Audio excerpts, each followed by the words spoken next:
Okay, so tonight we're learning about the connection between this month of Av and the month of Tishrei. And as we will see, there are so many deep connections. It will take a while to develop, but it's actually very amazing. So the first thing to say is, just like the Sfirot are not one-dimensional, like we learn in Sfirat Omer, take chesed, loving kindness. But during Sfirat Omer, we see that there's chesed sheba chesed, there's gevura sheba chesed, there's teferet sheba chesed, etc. And all of the Sfirot have all the other Sfirot in them. When it comes to the months, it's not exactly like that, but there are many, many deep connections between months. It's not like every month stands on its own, independent of other months. There are many, many, many different connections that are happening. For example, when we count Sfirat Omer, starting the day after the first day of Pesach, well, we end up counting 49 days, but that's over 3 months. So the mitzvah of Sfirat Omer connects 3 months together: Nisan, Iyar, and Sivan. So each one has its own energy and its own set of associations, but there's a cycle that connects them together. We just went through the 3 weeks. That ties Tammuz and Av together. Tonight, we are going to be exploring the connections between Av, Elul, and Tishrei, and even Tammuz as well. Another example is Hanukkah. Hanukkah is the only holiday that actually spans 2 months. The holiday begins in the month of Kislev, but the last few days of Hanukkah are in the month of Tevet. So those months are tied together. So a few of the things that we're going to say today is a review from other things that we've learned. And one of them is we discussed a concept by Rabbi Avraham Abulafia, a great Kabbalist from approximately 800 years ago. And he had a concept called Shalem V'Chetzi, a whole and a half.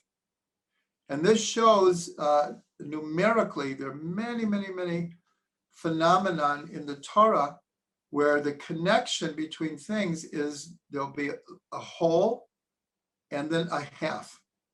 So the example that we want to bring is of the months of the year.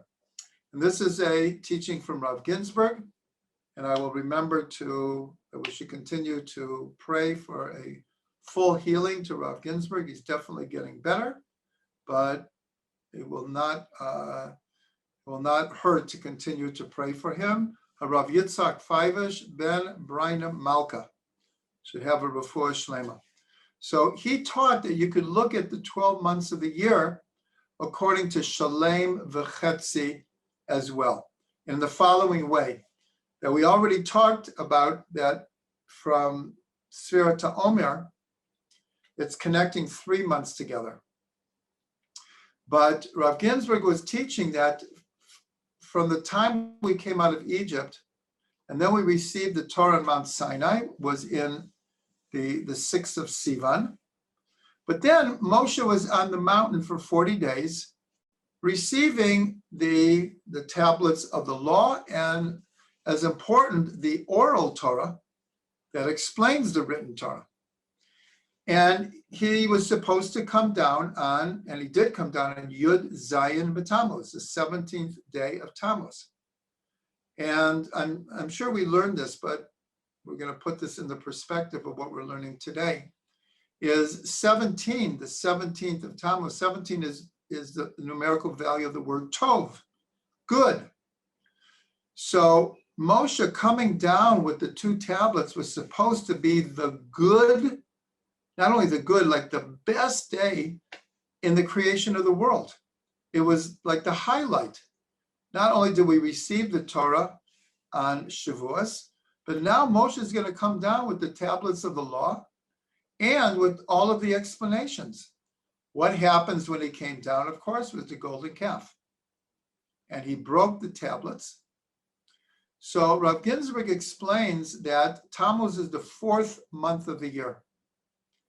And Yud Zayin B'Tammuz expresses a total change in the energy of the year. That the year is made up to Yud Zayin B'Tammuz, which is most of the month of the 4th month. And then after that, there are 8 more months. This is the Shalem V'Chetzi. In other words, the relationship between 8 and 4 is a whole and a half. And Rav Ginsburg says that after the breaking of the tablets, the next 8 months is all wrapped up with doing tshuva. So we see that we just finished the 3 weeks, and the temples were destroyed because of our actions that were not rectified. And then we're in Elul. Elul is preparing to receive a new year. And then we have Tishrei, which is all about tshuva. But Rav Ginsburg says that that energy stretches the next 8 months until the next Nisan. So here we see like a big flow of the year, a flow of the first 4 months up to Yud Zayin B'Tammuz, and then from Yud Zayin B'Tammuz, the whole next 8 months. Now, here's another thing that we've mentioned, is that from Yud Zayin B'Tammuz through Tisha B'Av is 22 days. And the cycle from Rosh Hashanah through Shmini Atzeret is 22 days. So here you have 2 cycles of 22 days. And the Slonim Rabbi in Nativat Shalom explains the connection in a very visual way. And he said that if you want to draw a picture, so first you make the outline. You make the outline of the picture, and then you color it in. So he said that during the 3 weeks is when we start to make the outline for the coming year. And during Tishrei, from Rosh Hashanah through Shmini Atzeret, we color in the outline that we started to draw.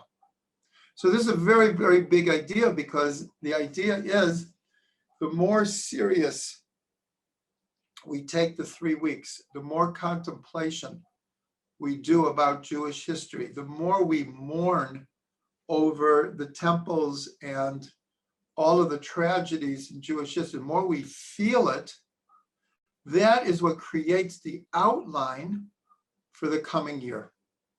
So this is a very, very important idea. And this is the idea that according to the effort is the reward. That is in Pirkei Avot. Later, secular society took this teaching and they called it no pain, no gain. But the original in Pirkei Avot was according to the effort is the reward. And of course, effort is effort. Yeah, it's not always pleasant. You have to pay your dues, but then you get paid back with results. So that's what the Nativat Shalom was trying to say, is that the tears, whether they were physical or inner tears during the 3 weeks, is what opens the gates for a new year, a new energy. Now, there's an amazing connection. is that the whole thing of Rosh Hashanah is about a new year and about creation. And of course, the first word of the Torah in the beginning is Bereshit. When you permute the letters of Bereshit, it spells Av Tishrei. It spells the names of the 2 months of Av and Tishrei.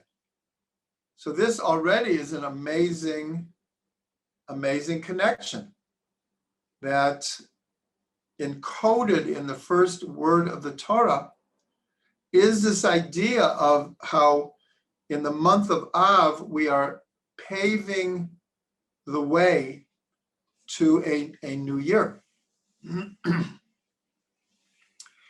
Another very deep connection is that the name of the book that we read on Tisha B'Av is the Book of Lamentations, which is named after its first word is Echa.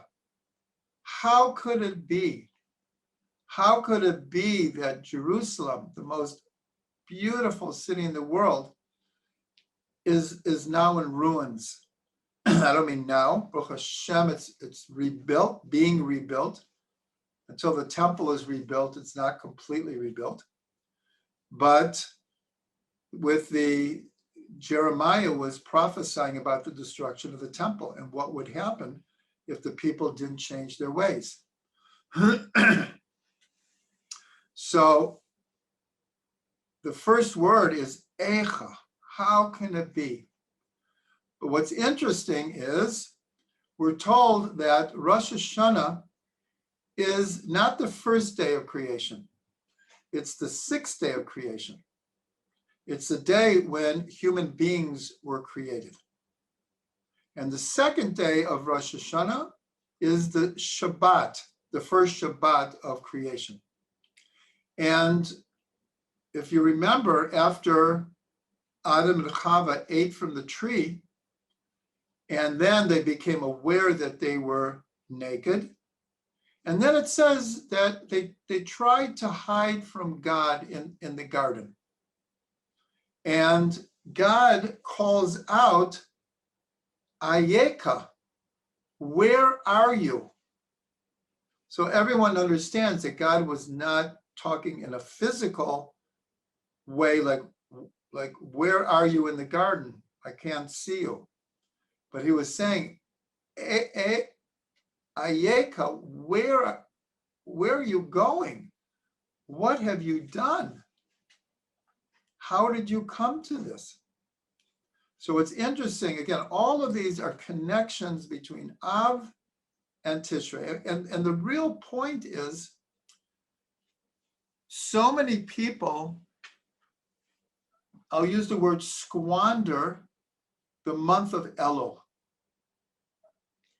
The whole month is given over for preparation for a new year.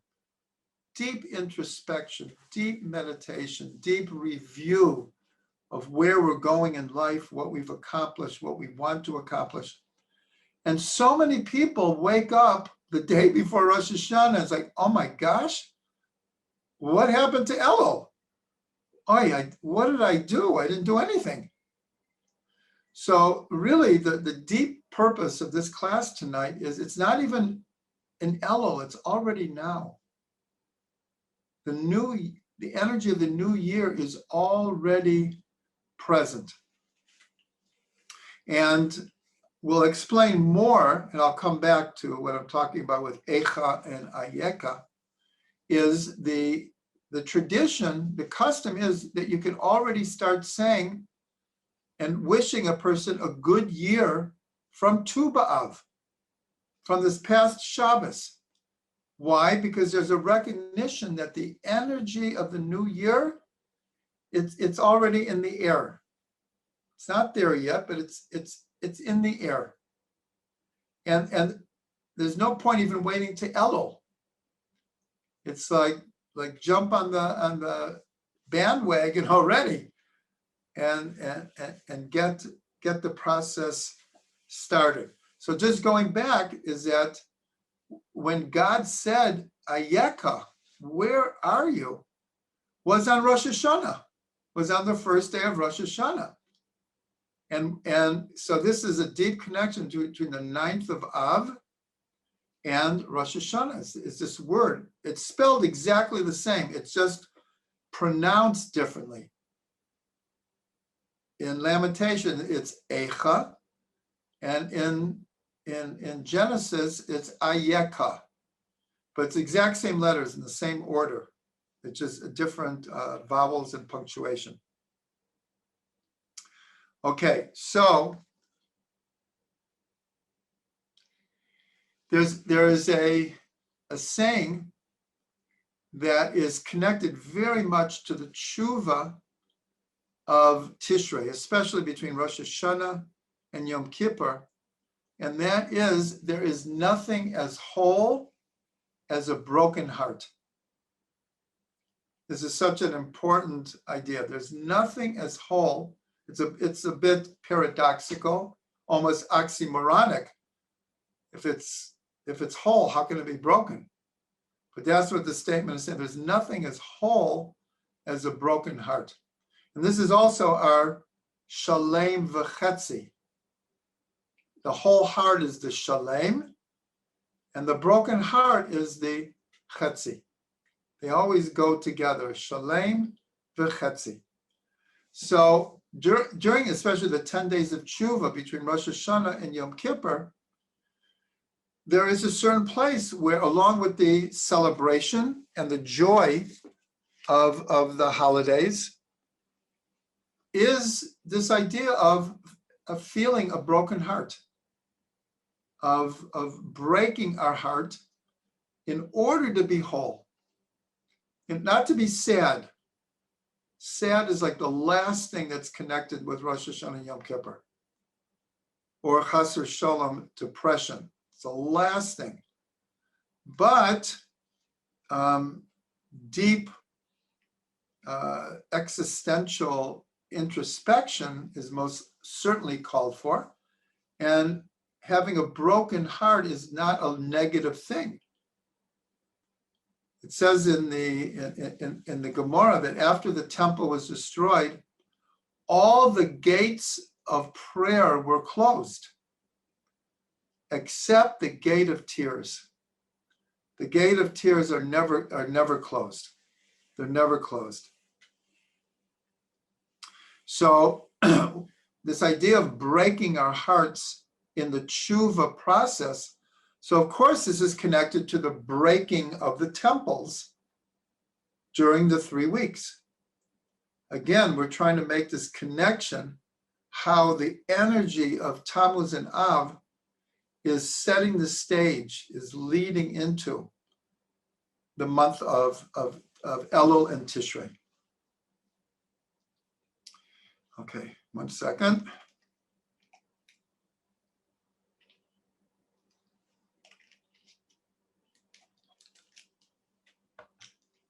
Now there's very, very deep connection.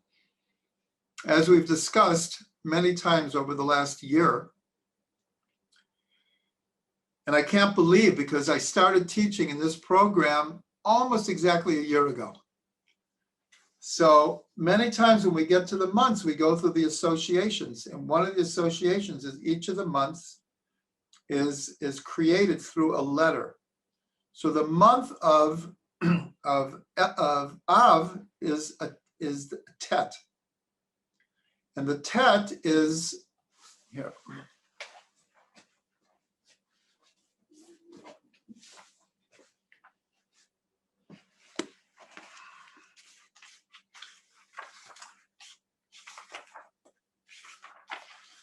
This is what a tet looks like as written in the Torah. And it's given over that it's like the picture of a womb. That this is, as it were, this is the womb, and this is the place for the baby to come out. So also Tet is the number 9. So first of all, the climax of the 3 weeks is the 9th day of Av. And we also have the tradition that Mashiach is born on Tisha B'Av. And for those who remember, at the end of the Seder of Pesach, so it's a custom in many communities to sing songs, especially with the children. And one of them is Echad Miyodea. Who knows one? Who knows two? Who knows three? And for each one, we have an answer. One is God. Two are the tablets of the law. Three are the patriarchs. Four are the matriarchs. So when you get to 9, what do we say? Yarchei Leda, the months of pregnancy. So the letter tet, the shape of the tet and the number of the tet both have to do with birth and the idea of the womb-like experience in giving birth. So we were talking about on Rosh Hashanah, the Ari, that's where we left off. The Ari said every Rosh Hashanah, a new energy comes into the world. It's not just like momentum or chronological, that a whole new energy comes into the world, is born into the world. And on the deepest level, what we're doing on Rosh Hashanah through Yom Kippur is we're giving birth to ourselves. We're giving birth to a new us. That's really what's happening. So how can we see that? So I'm going to show you here. You could see what the sounds of the shofar are. Okay. So here, if you just notice, we don't really have time to go into the deeper meanings, but you'll see that the order in which we blow the shofar are in groups of 9. Everything is in group. These two are considered one. And then on the next page, it's the same thing. It's all in 9s. All of the blowing of the shofar. And we're blowing it 100 times on Rosh Hashanah, but they're all in sets of 9. But more than that, the trua, which sounds like do do do do do do do do do do, has to be a minimum of 9 blasts. You can do more than 9, but it has to be at least 9. The shvarim is do do do. Each one of those has to be 3 counts to equal 9. And the first sound, which is just one sound, do, also has to be 9 counts. So the entire structure of hearing the shofar is based on 9s. So here we have this incredible connection between the tradition that Mashiach is born on the 9th of Av, and this is by Tu B'Av, we're already saying, have a good year, Lashana Tova, Ketiva, V'Chatima Tova. And Rosh Hashanah is taking that energy, and it's a birthing energy. The whole idea, birthing. And of course, we have a woman does not give birth until the waters break, until her waters break. So quite literally, in the physical sense, to give birth entails a certain breaking, called the breaking of the waters. And here, to give birth to a new year, there has to be a little bit of breaking that's happening in the month of Av, symbolized by the temple's breaking. So this is a very, very, very deep connection between the month of Av and the month of Tishrei. Now there's another connection, is we talked before about cycles. There's a 49-day cycle for Sfirat HaOmer. There's a 22-day cycle from Yud Zayin B'Tammuz to Tisha B'Av. There's 22-day cycle from Rosh Hashanah through Shmini Atzeret. But there's also another 7-week cycle other than Sfirat Omer. And that is from the Shabbat after Tisha B'Av. Last Shabbos was the first, Shabbos Nachamu, console my people. There are 7 weeks where the Haftorah, the reading from the prophets that we do on Shabbat, it all has the theme of consolation. Because after the breaking, the breaking is not there to break us. It's actually to make us whole. And so there's a 7-week cycle that starts from the Shabbat after Tisha B'Av to the Shabbat before Rosh Hashanah. It connects us all the ways through. So here's another deep connection between the months of Av and the months of Tishrei. Now there's another connection. I hope you agree with me. Like there are so many connections, so many connections. So here's another one, and each one is like a powerful message. So along with each month having a letter and a tribe associated with it, and a constellation. So the constellation of Av is Leo. In English is Leo, and in Hebrew it's Aryeh, the lion. And there's I believe it's a Gemara that says that in the month of Aryeh, God brought an Aryeh to destroy an Aryeh, which will be rebuilt by an Aryeh.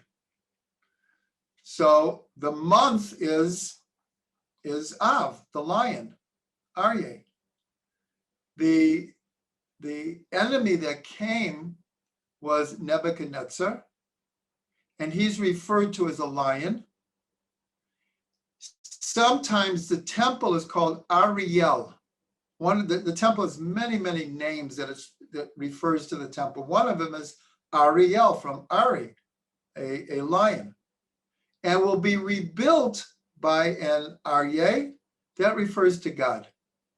Because just like the Aryeh is the king of the jungle, God is the king of the world. So this has to all do with Av, is Aryeh.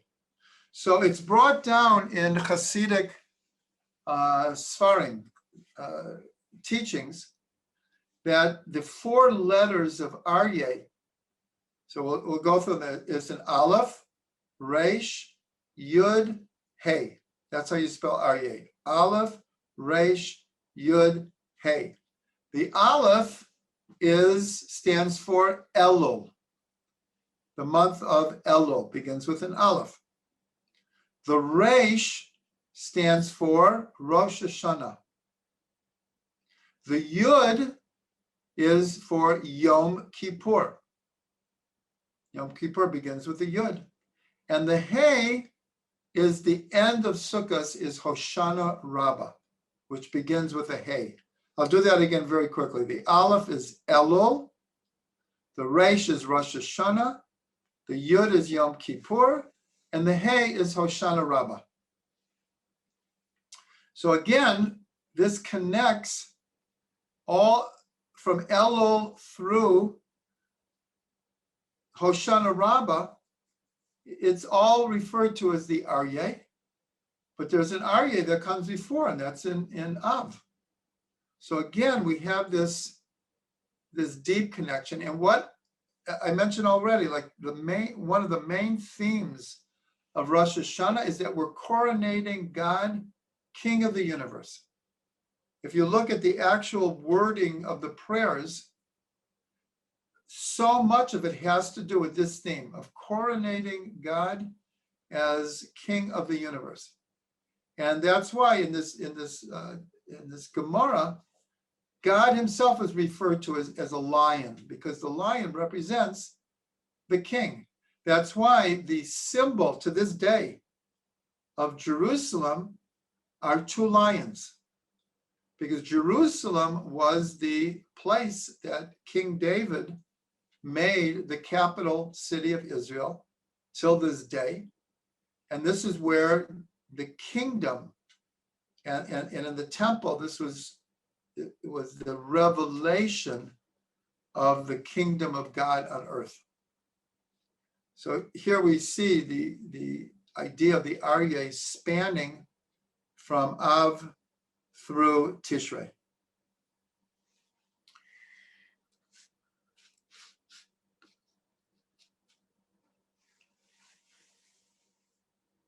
Okay, I think that's a very, very good place to stop. I want to kind of bring this together, that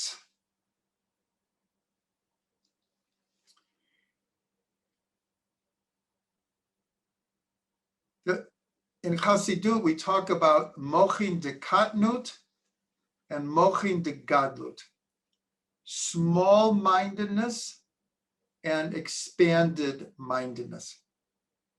So this just came to my mind. I hadn't prepared this, but the idea is what we tried to do tonight is what I would call mochin de gadlut. In other words, so much of our life experience is just getting through the day, day by day, day by day. Expanded consciousness is when we can see beyond that. We can see like bigger pictures, bigger processes that are happening. So we started with this whole idea of seeing how the whole year can be seen as a flow of a shalem v'chetzi. And here what we tried to do is like the bigger picture is already seeing that the energy of Rosh Hashanah is already present. But if we're just focused on the day by day living, we don't see weeks in advance, months in advance. And sometimes I think everyone knows that there are projects that you can do in 10 minutes, or sometimes 10 hours, or sometimes 10 days. Or sometimes it takes 10 months, and sometimes it takes 10 years. And it's those that can focus and keep in mind the bigger picture are the ones that have a greater chance of succeeding. So I just want to bless everyone that we already start connecting to a new year, giving birth to ourselves again, and all that entails. That takes a lot of work. Women know a lot more than men, but giving birth to a child is a lot of work. It's 9 months of 24, what we call 24/7. It's a lot of work to give birth. And so how can we think to give birth to a new year, to give birth to a new us, would take less effort than that. So tonight, hopefully, is a good start for all of us. And I'll bless everyone with a Shana Tova, Ketiva v'Chatima Tova.